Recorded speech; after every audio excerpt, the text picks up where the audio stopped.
Sometimes in our lives Easter comes when we are still very much in the desert of Lent. Maybe we have lost a loved one, are living through a personal struggle, or are caring for someone who is ill. Whatever the case, we can find ourselves in the desert much longer than 40 days.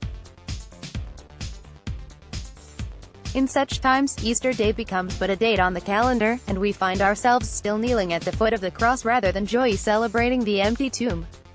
When Easter is slow to come, we must try to take comfort in remembering that throughout Lent we still celebrate the resurrection each Sunday in Mass. In those rests from our Lenten journey, we are fed with the Word of God and with the Holy Eucharist. The Mass strengthens us and renews us on our journey. Indeed, we can still find strength in the presence of God, even in the desert.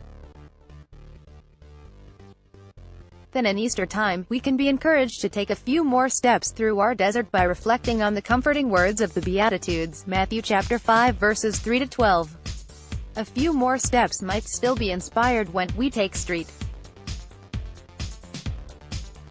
Ignatius's advice to retreatants in his rules for the discernment of spirits: be patient, stay the course, and remember that God does not abandon us. Finally, remember that many saints have found themselves in similar situations.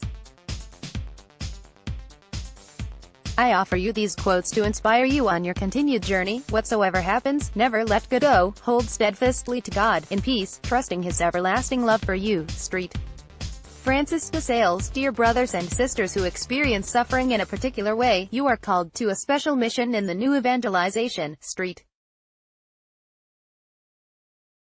John Paul II. All the darkness in the world cannot extinguish the light of a single candle. Street. Francis of Assisi. We always find that those who walked closest to Christ were those who had to bear the greatest trials. Street. Teresa of Avila. Easter will come, always on God's time. God bless you. Previous article expressing my love for God. Next article, what makes you hesitate? Kara Kalbeck holds a Bachelor of Commerce degree and works in the public sector as a human resources professional. Kara recently completed the spiritual exercises and has since felt quite drawn to Ignatian spirituality. She is now on a quest to learn more and grow and to incorporate Ignatian spirituality in her life as a professional, mother, and woman for others. Kara lives in the Canadian prairies with the two greatest blessings in her life, her husband and daughter. Let's block ads. Why?